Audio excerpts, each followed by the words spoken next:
Who am I? A question I often reflect upon when I look at my philosophy, politics, and my loyalty to the Crown and Britain. Uncle Tom, tool, and slave, terms are often coined against me when I talk about my devotion to the Catholic Church and the nation I am a part of, which I want to bring back on its feet again. I am considered a second-generation immigrant, as my forefathers never settled in England as Gurkhas. It was only my father, when the British government, not too long ago, allowed Gurkhas and their families to settle in Britain while posted around Britain. The Gurkhas are the most world-renowned fighting forces in Britain. They are what you can call a citation against ethno-determinists and white nationalism, that their loyalty and standards can be more than an ethnic and cultural issue when it comes to British pride.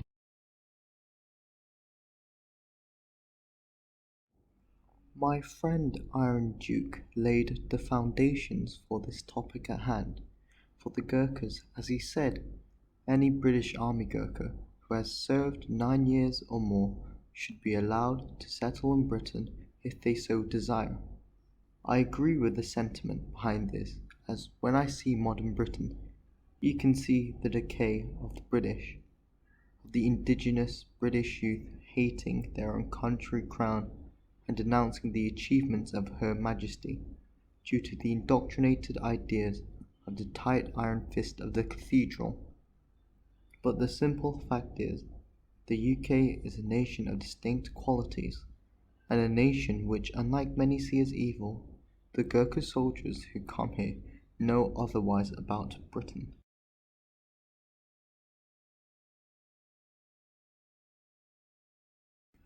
So like many of Commonwealth descent, the Gurkhas came to embrace the British as its superiors the more they were ingrained into the army. Even to this day, with former colonial subjects downplaying our empire and British dominance, the Gurkhas are proud to follow orders. Soon, Britain embraced everything linked with the Gurkhas due to our rich history and the accolades of the Gurkhas.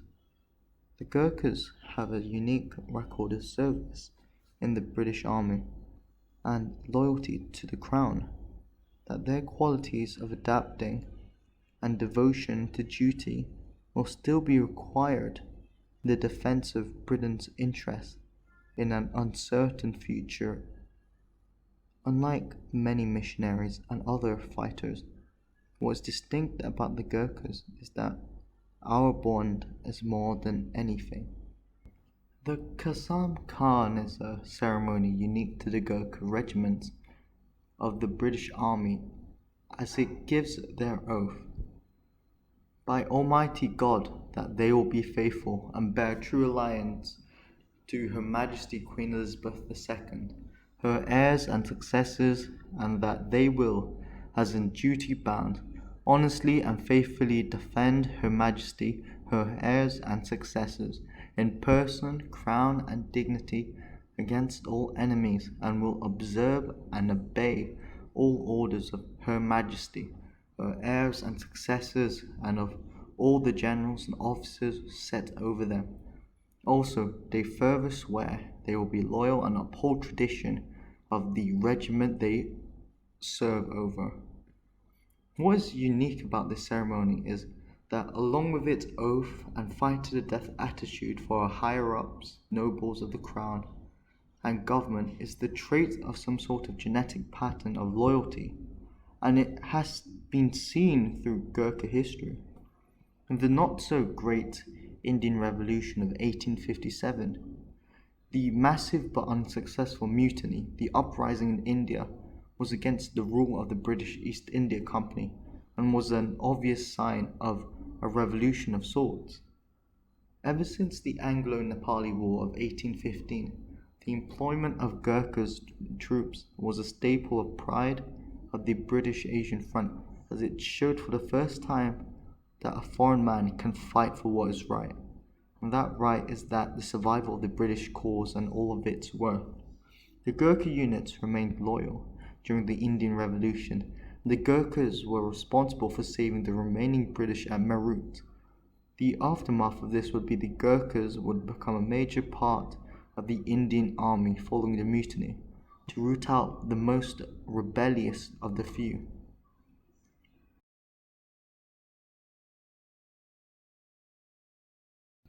It does not matter if India share the same culture, identity, continent with the Gurkhas. The fact is that they want to break the British authority and disobey orders and do not care for the best. That's been the case ever since, with the Gurkhas stamping hard for the British presence in Asia. With the Malayan emergency of 1948, 1955 Singapore riots, and the 1967 Hong Kong communist riots, to name a small few. Even when we see the Gurkhas berated by the government, like when we gave up the fall of Hong Kong, dismantled the garrisons and regiments, starting the long march home of an uncertain British future, shrinking the Gurkha soldier recruitment due to budget cuts, and having your former British Prime Minister, John Major, propose an idea to have more Gurkha soldiers for the UN peacekeeping, rather not understanding trust and the tradition being eroded for their so-called better united world. But with all those hurling objects, we only follow orders and take the white pill. The traits and the worth of the Gurkhas is something you don't often see with many others who say they have the interest of the nation at heart. Let's look at patriotic alternative. With the sad passing of His Highness the Duke of Edinburgh, leaked messages of calling him a reptile and other conspiracies were leaked. So when I hear patriotic alternative, it's the only pro-British party because they hold ethno values, I look in dismay and obvious confusion at what they are saying, as clearly if you are nationalistic and wanting to protect the sacred institutions, you would not slander and act like a hooligan.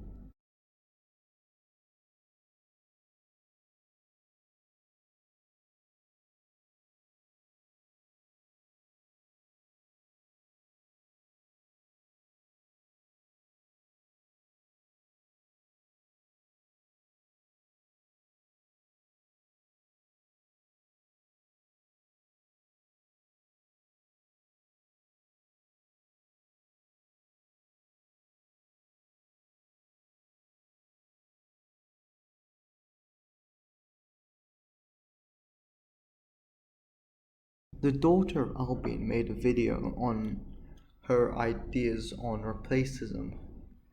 That replacism is where culture, identity, and heritage are being removed from Britain. And I agree with it. How I see this concept of hers is that of a military political game. To conquer and be the best, and to be the best, you must conquer all the nations, and to fully capture it, your wants and needs for this, you need to erase that nation's history, tradition, heritage, and replace the people who made that nation. Is that happening? Yes, certainly. Look at London as an understatement. Look at how secular Britain is and its work to pander to globalism. The modern establishment will do anything to manage people into accepting and replacing those who want a Western great society. Look at globalism, always pushing for the ideas of no identity, borders, and we are all the same and united for equality. This is utopian Wasok at its finest. Mass immigration and immigration in general does not help Britain in this case, slightly, as immigrants from any descent will always not fully integrate with Anglo society without having a sort of unity of religion, culture, heritage, or history.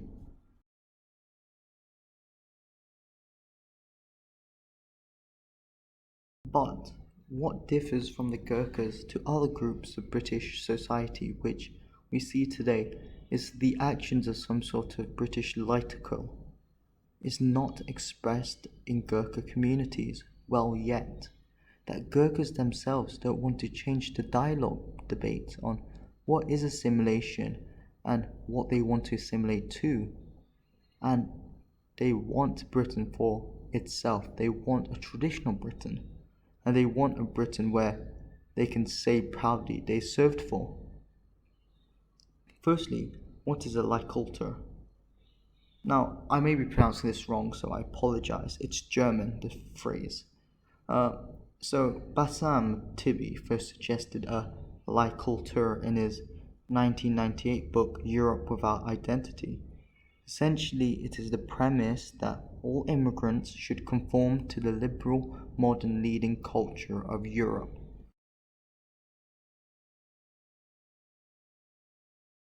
So that means modernity, democracy, secularism, the Enlightenment, human rights, and civil society. Whether it be natural or not, the Leitkultur is definitely an idea which we can see true.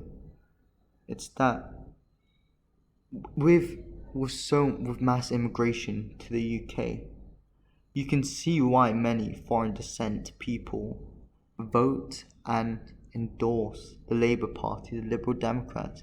And I'm not saying the Tories aren't liberal, modernity, democracy, secularism, the Enlightenment, because the Tories are certainly liberal left. They've always been liberal left since the 60s, 80s. However, the reason why we don't see minority groups voting Tory is that the media paints the Tories as being right-wing, when clearly we see them endorse the ideas of Leitkultur. Essentially, what Leitkultur pushes for in the end is a new sense of national pride. That pride should be created due to the fact of the past of Britishness being evil, imperialistic, colonial, too native. But what in this case the Gurkhas differ, and many from other minority groups in that regard, is that the Gurkhas know their place in British society and where they want to be. Like Gurkha history shows, they do not care for left-wing influence. They only want to impress and be the best, and how they want to bow down to superiors in the command of respect, and they want the best for Britain.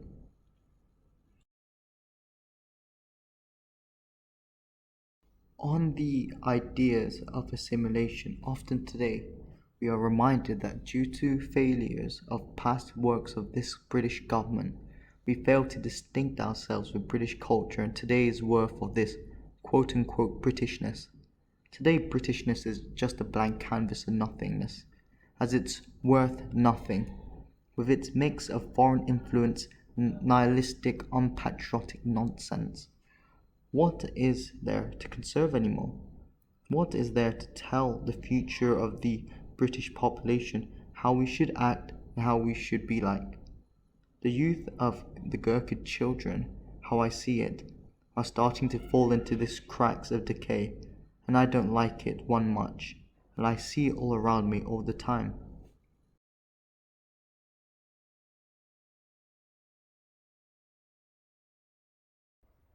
With materialism and forgetting why they are in this nation, they fail to realize what it means to follow in the footsteps of tradition. They forget what they gain from residing in Britain. Is it the youth mentality? Certainly it is, but how long do we have until this mentality is ingrained in their heads, and at what cost is it going to be at? With this all said, I do not think the atmosphere of white nationalists saying there is no political solution is correct. If white nationalists like Patriotic Alternative were truly concerned about the modern threats to the West, they would be focusing on getting to lay down the foundations of God and not be godless tyrants They would be trying to prove why Jesus, the Holy Spirit, and the Father are true. They wouldn't be focusing on racial idolatry, would they now? I do think most white nationalists have a concern, and they are quite well meaning. They're normally working people, and they're normally rightfully outraged at the position of this country is in, and rightfully so. But I don't think leaders like Colette or Fuentes giving you a black pill will help you. I do think the answer to all of this is we need to embrace God and take the white pill. As significance of British superiority fade in the former territories, the decline both of valour and the erosion of monarchist favour, the secularisation of nations and the loss of faith with the dominant British and the blessed hereditary aristocrats being replaced by the new money liberal elite, who don't have the foggiest clues of history and the privilege they have with the monarchy.